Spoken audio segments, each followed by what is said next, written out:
Hey everyone, I think we're just waiting for a few other folks to join us and then we'll get going.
Since it's almost 5 after the hour, or how many folks are we still waiting for?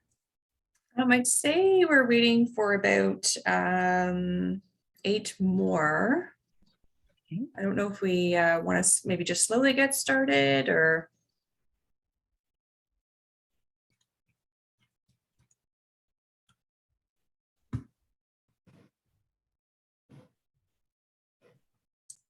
Kelly, we'll leave it to you to start when you think we've got our critical mass.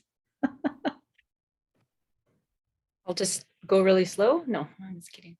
But we can get started. I'm good with that. I mean, we are recording, so we can, certainly share, and we know things do come up.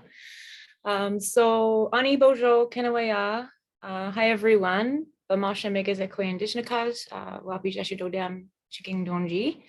So my name is Kelly Crawford, and I am co-chair of the UTSC Placemaking Subcommittee, which is part of our Truth and Reconciliation Indigenous Initiatives Committee. I'm from Chiging First Nation, which is in the middle of Manitoulin Island, and my role at UTSC is the Assistant Director of Indigenous Initiatives. So I would just want to welcome you all to our session. So what we'd like to do, so I can give you a little bit of a rundown of how our time together is going to roll out.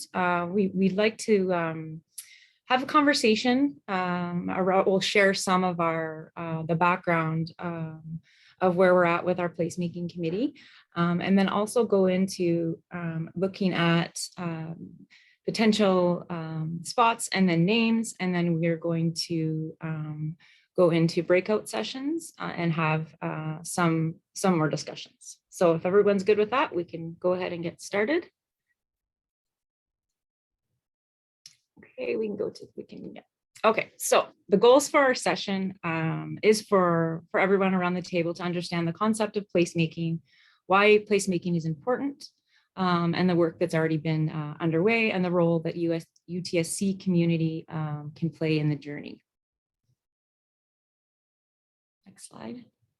Perfect. So the UTSC subcommittee on placemaking mandate, under the direction of UTSC Truth and Reconciliation and Indigenous Initiatives Advisory Committee, in reference to placemaking efforts, the subcommittee will plan awareness, education, and communication around named spaces, develop protocols and processes for identifying and naming spaces, including consultation language use and project selection framework, explore, identify, prioritize, and recommend implementation plans for placemaking around campus, including timelines, renaming of existing plaques, walkways, and spaces. So the draft placemaking framework, this framework is designed as a living document reflecting learning, teachings, and understandings of spaces. The dynamic framework acknowledges work in concert with the UFT TRC recommendation and strategic plan, inspiring inclusive excellence. So purpose, integrated approach to indigenizing the campus, internal document to provide guidelines, guidance on renaming, naming procedures. Sorry, I'm just missing my thing here. To create welcoming spaces, and signals our intentions around placemaking to communities and our partners. So what is placemaking? So a couple things, I'm giving you our a lot of what comes from the documents that guide us, but I also want to speak to you about what that looks like in I want to say what we call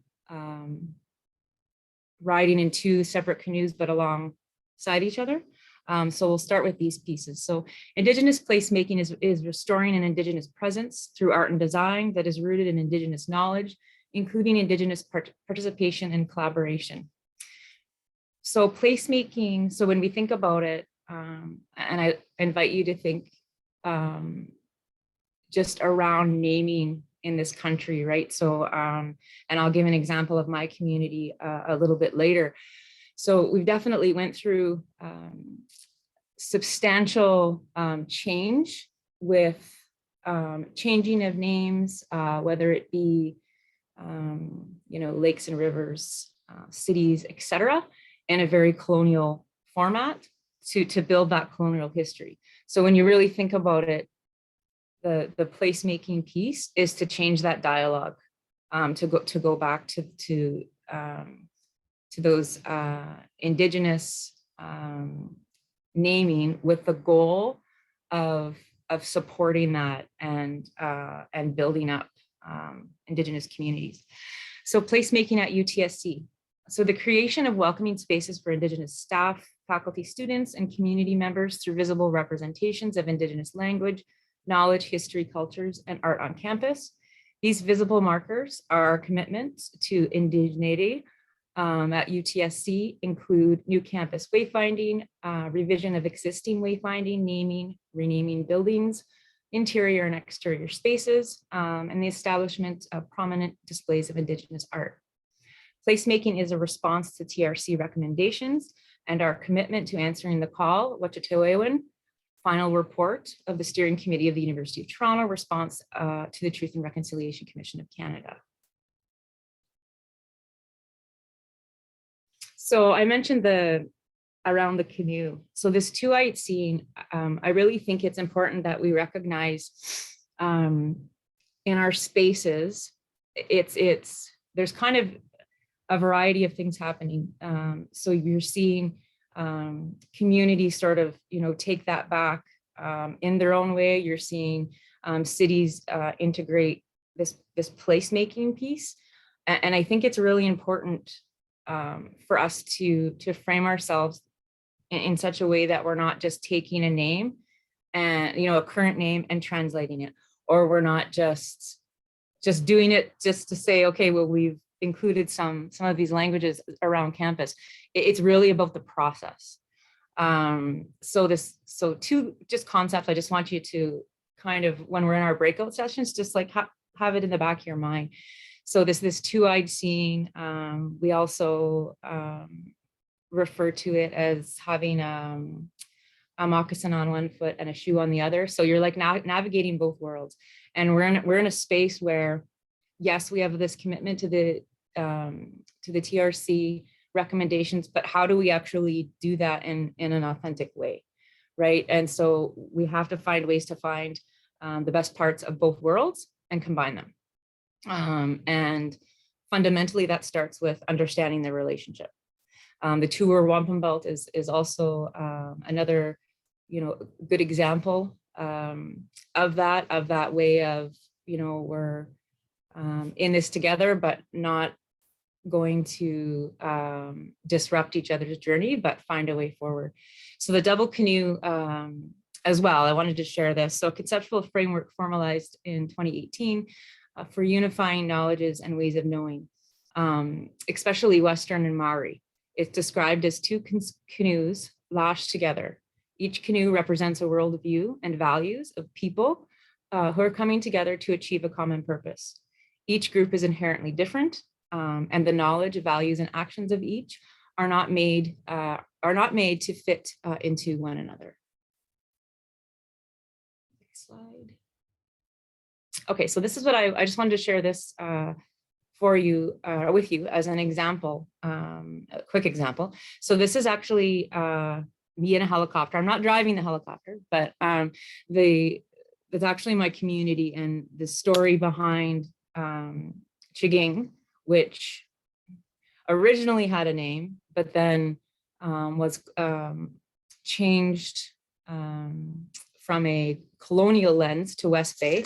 And to be quite honest, I mean, I wasn't there, but I'm assuming it was because it's the West Bay. So that was, the logic behind that.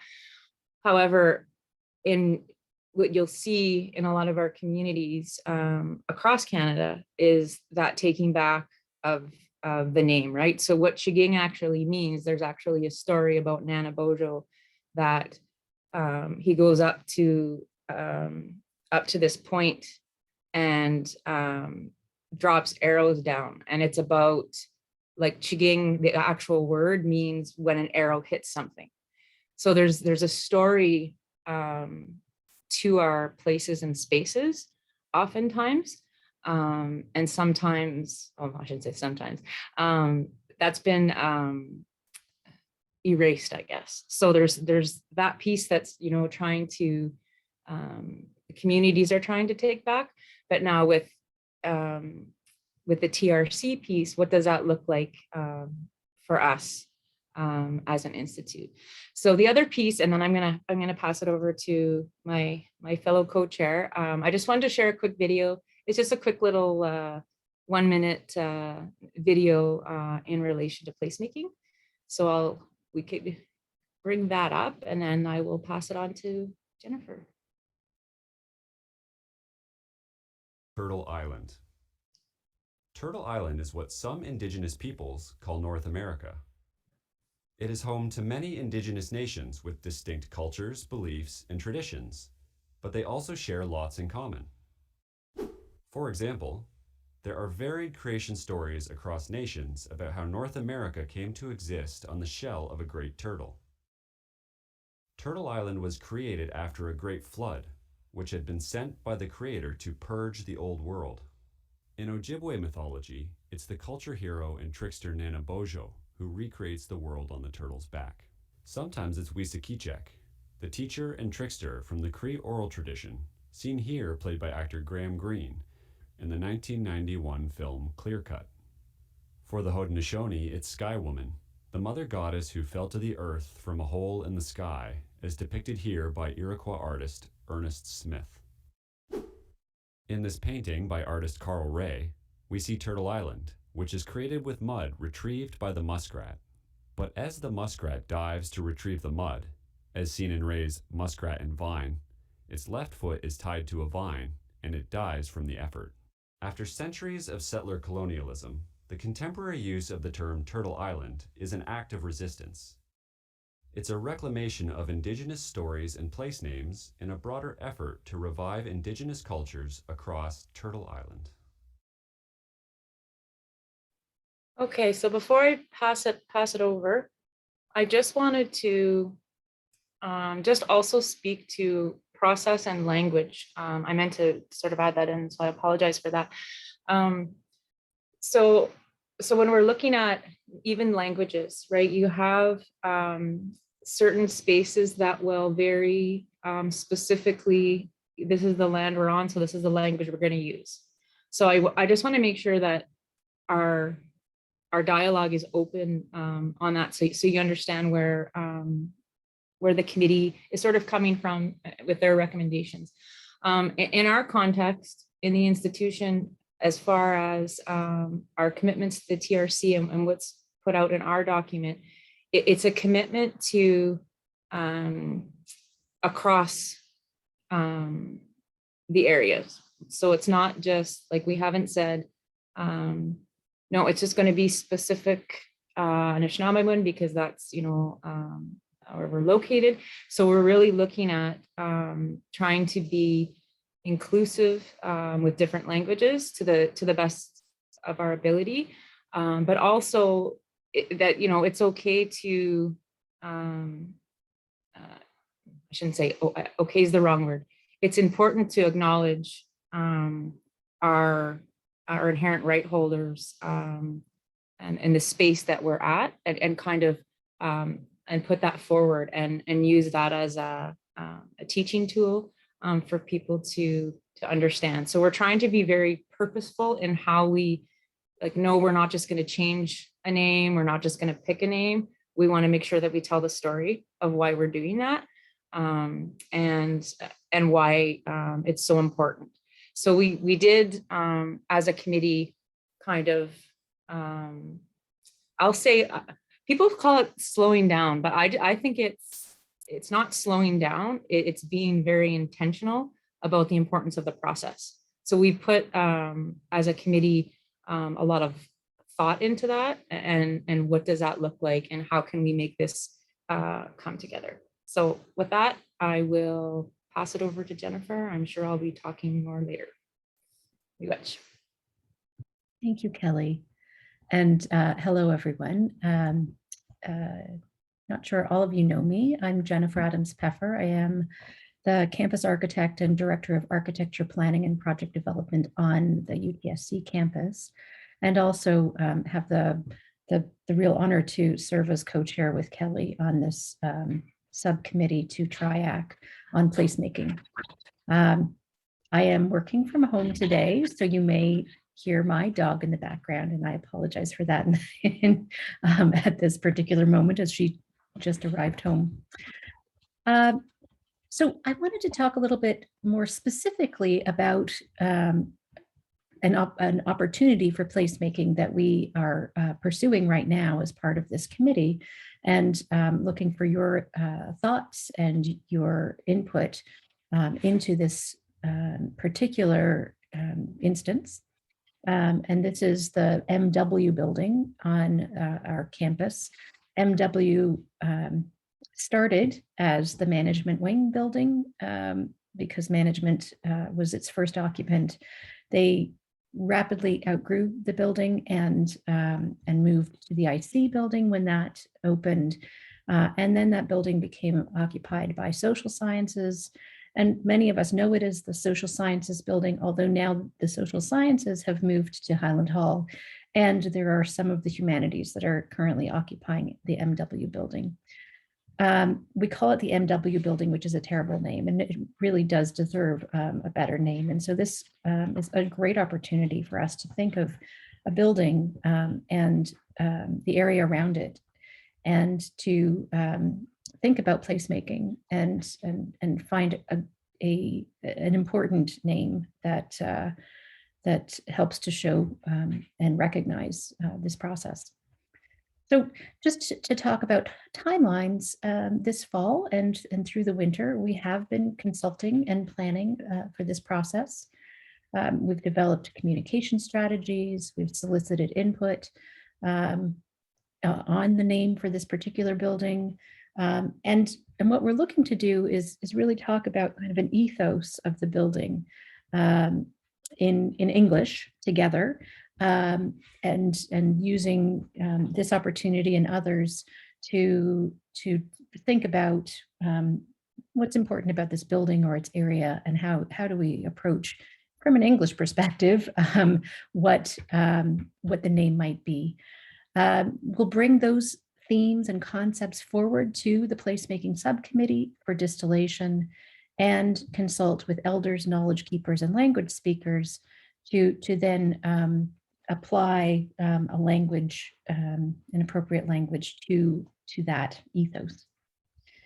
And so this is happening quite soon. We're looking to make these recommendations for approval in next month, bringing ideas of names forward on behalf of the placemaking subcommittee to the TRIAC for input and recommendation to the executive team. And then the executive team will bring forward that recommendation to the vice president and principal for approval. And finally, we'll inform the campus community and key stakeholders. So you should hear, this will unfold as in the next few months. Next slide, please. I think most of you are familiar with this building, but here are a few images from above. On the left-hand side, you can see the building that is kind of closest to us on the bottom of the image. The management wing was built with the idea that it would be a continuation of the science and humanities wings, which were the first buildings that were constructed on our campus. Those buildings comprised the whole campus when they were first built, and they were very intentionally located along the ridge line of our ravine system.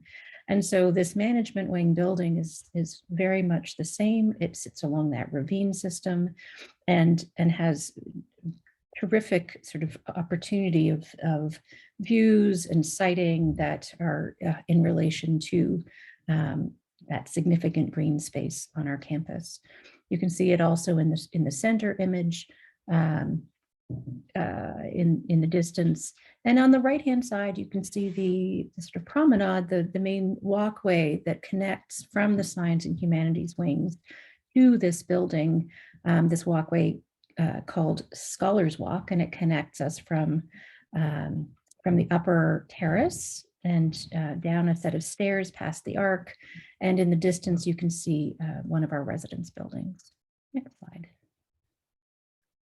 And then these are just a few images of both the inside of the building on its lower floors. There are classrooms that are located here, and it's quite a bustling, busy space. On the outside, there are some more mannered spaces, some smaller green spaces, and what we don't see here are the cherry trees that are just off to the sort of right-hand side. Beautiful grove of cherry trees that blossom every spring. Next. So what we're looking to do today, is similar to this feedback that we've received so far. So I'll let you know what we've heard so far, and then we'll move into our breakout rooms, and we can have a discussion about what we've heard so far and your thoughts going forward. So far, the name, we've heard that the name should reflect or take into consideration synergies between the land and the space or the building. So for example, the ravine and valley lands. Consider the flora and fauna, including the geese that gather close to the building, the bees. I don't know if everyone knows, but there are beehives that live on the roof of this building, and we have a beekeeper who manages them, and we make honey there, and of course the cherry blossoms that I just mentioned. Relational accountability is something that has been mentioned that's very important for consideration. Honoring the original inhabitants of the land and the community and pride in place. We've heard a few suggested names, such as Beauty of the Land, Mother Earth Home, Teaching Place, and the Gift of Multiple Perspectives. So with that, I believe we'll move into some breakout rooms and have an opportunity to discuss a little more openly amongst ourselves.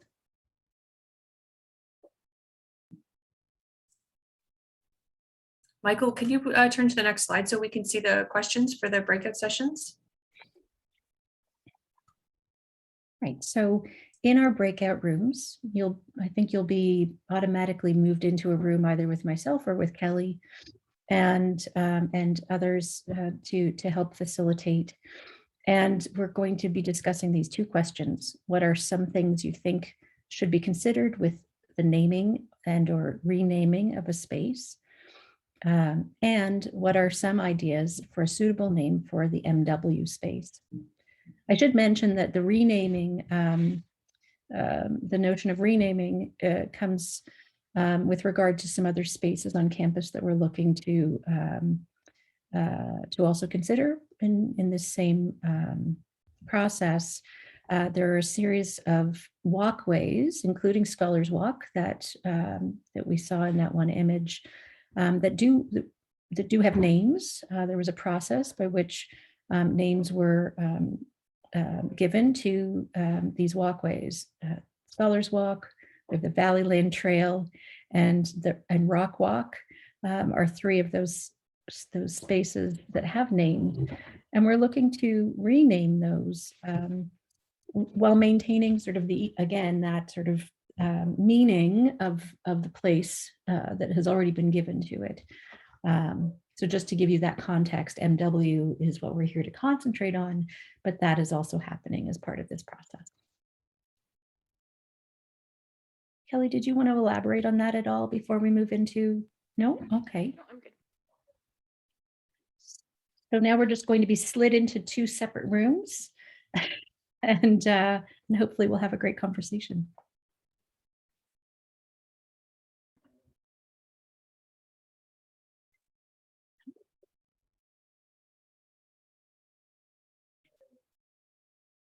It looks like the other group has not joined us yet, so they should be here shortly.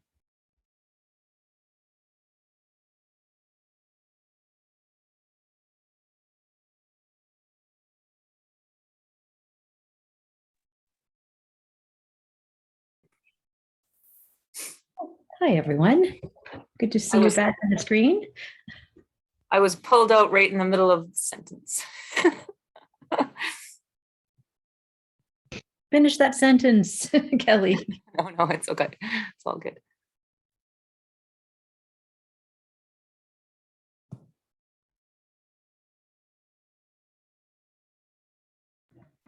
I think we're all back now.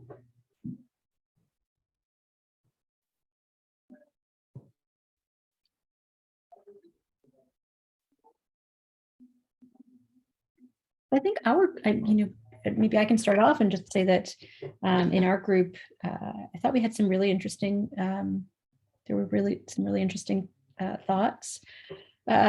Started by kind of a question of around the pronunciation of names, and a bit of a debate on whether when we go through this process, the names should be sort of easy to pronounce and in a way so that it will be easily socialized and adopted, so that it's not shortened. We talked about the building at UTM that's been renamed and how sort of most people just call it the Mann Building, as a short form for the longer Indigenous name because it's hard to say. So, but then also sort of a recognition that maybe this is just a sort of an English-speaking phenomenon, and we should work harder, or work ourselves to socialize these names that maybe are harder to say. And once we say them enough times, they become familiar. So, so that was an interesting discussion, and I'm curious, Kelly, to hear your thoughts on that. Why could you see it on my face? No, I think no, that's great, and it's interesting that we probably had very different conversations, which is good, right? Certainly, from my perspective, in doing this piece and looking at like us focusing on the process. And to me, that's part of the work. Like that's part of the work. And for us to, like if we're talking about making it easier, that's through a colonial lens. And that's my perspective. So, and that's part of the work, would be, learning those words and, learning the meaning behind them, as opposed to, and of course it's going to happen. It's going to happen. But we also have to provide opportunities for people to do the work, to support them in doing the work. That's just my thought. I can share a little bit just about our group, and then if anybody else, if they want to add, we had, it's kind of interesting because we did get into a discussion more about, I would say, the use and the spirit of the building. So we had some of our participants have spent quite some time as students in the space. So, which I thought was really interesting compared to some of our previous discussions, because there was a focus that I didn't really, well, because I didn't, I don't have an extensive knowledge of the MW building, but being able to listen to an individual who would like see that, and I'm not going to articulate it the right way, and if she wants to share, I welcome her to do that, but just as a place of of growth and of sort of moving through that. And I'm trying to remember the exact word. If anybody from the group wants to add in here, please feel free. But it was really interesting to have that discussion. We certainly talked about languages, and as far as we have our process that we're going through, but we had some discussions about what that would look like, and discussions about the actual story, and making sure that we're able to tell the story of how any of this renaming happens. Does anybody from the group want to add? I probably missed some things there. So quiet.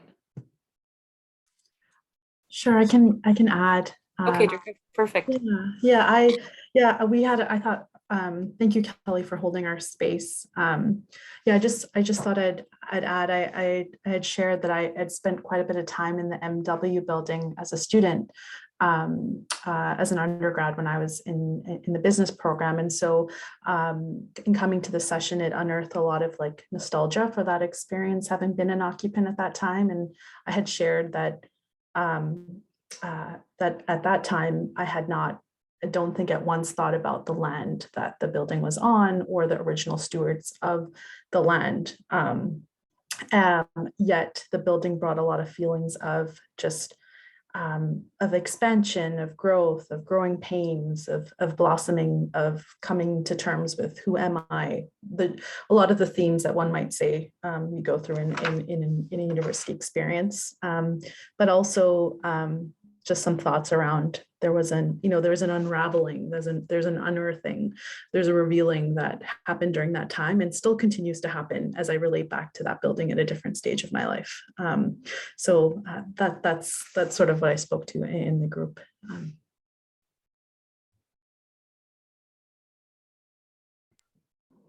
That's wonderful. Thank you for sharing that.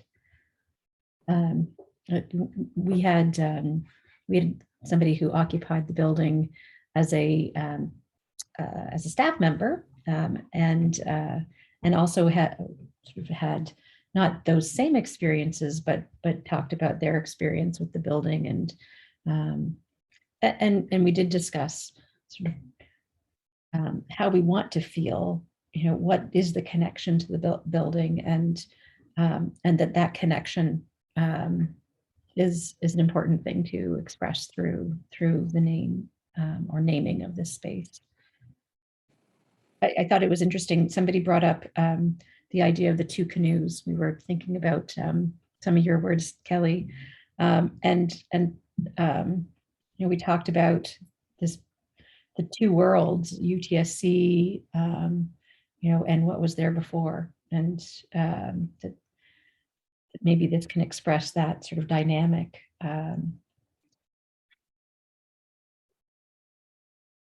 We also talked sort of about some of the elements of the building, that there's that the person who occupied the building, and please also I welcome you to talk about this, but remembers when the architects were talking about sort of building the building, and that there was a particular kind of wood that was used to express nature in the building, and that there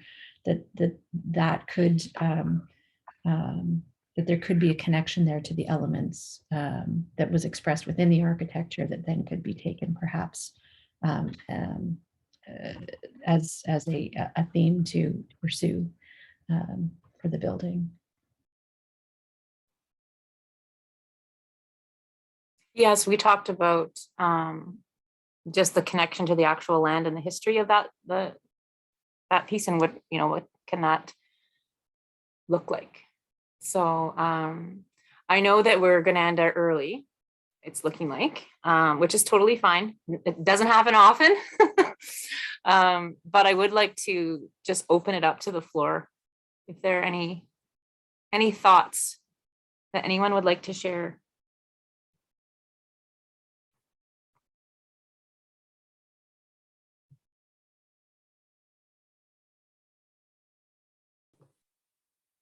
I just wanted to firstly apologize because I have to pop out for another meeting, but I'm happy to have shared a little bit of what I thought living in the MW for all those years until I moved to the IC. So I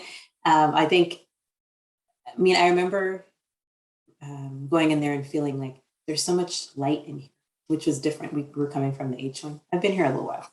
And so where I was the H wing, and that I don't think of light a lot when I think of certain floors of the H wing. And when I think of other parts of the SW and the original, I think Adams building, which is beautiful in its own way. So that's where the elements thing came up in my head. So I thought, well, there's a lot of light, and the ceiling has wood, and there's still concrete, and the glass has to do with the windows. So I thought it was, I'm sure there's other spaces too that have those elements now, but I know we brought in a lot of less concrete, more light, but that was the first building I saw that actually made a concentrated effort to bring in more of the elements so we could see the land as opposed to just the walls of the classroom. So that's when I was a student. S wing is a little bit still very usable, just a little bit dark. So it was nice to see light in that building.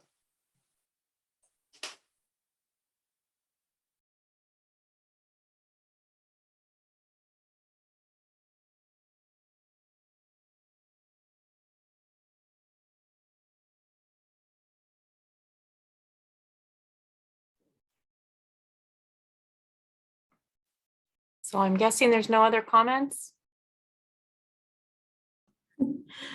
Hi, Kelly. Hey, Juanita. So good to see you. It's good to see you too. It's good to see a lot of familiar faces. I just returned back to campus. I was mentioning in the group, the use of symbols instead of using like a word, maybe symbols sharing, like speaking of the story of the place, the land, like using symbols instead of a word. I don't know. That was just my thoughts, but especially since we have, so many students from so many cultures and different places in the world.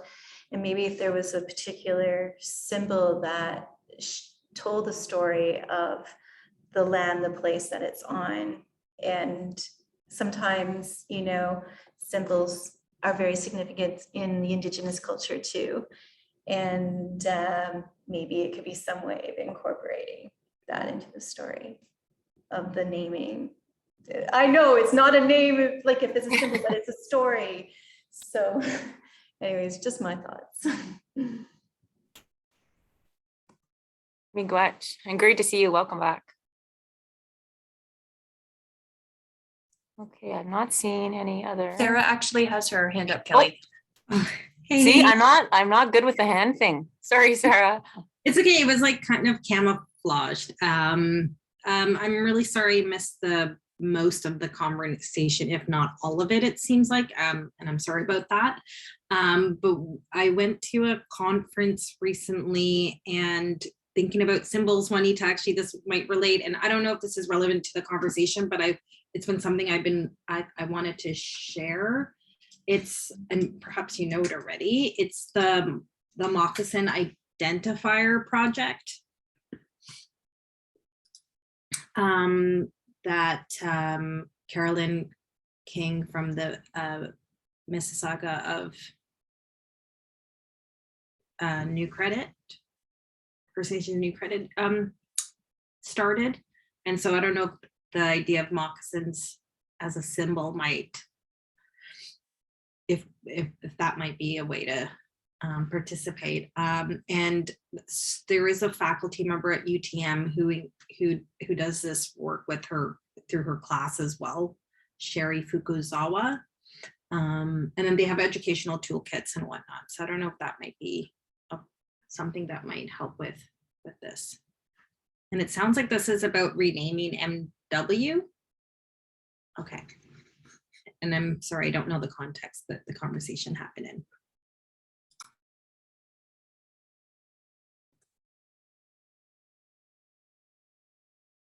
Thanks for that, Sarah.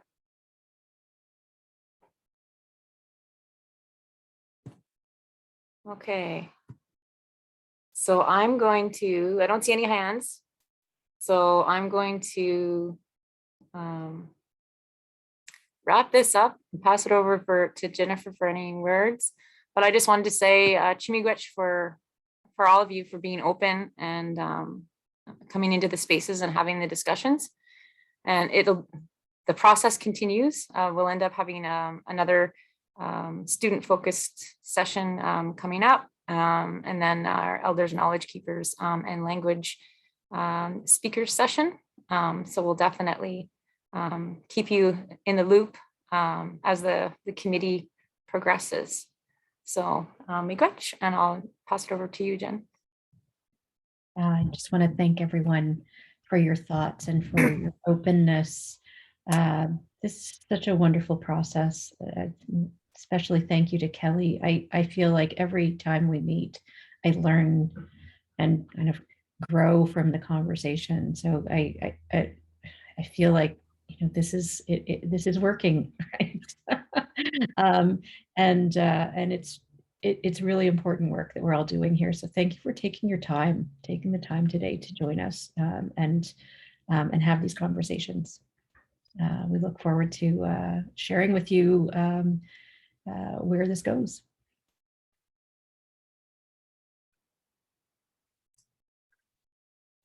Have a great rest of your day. Bye. Thank everyone. you.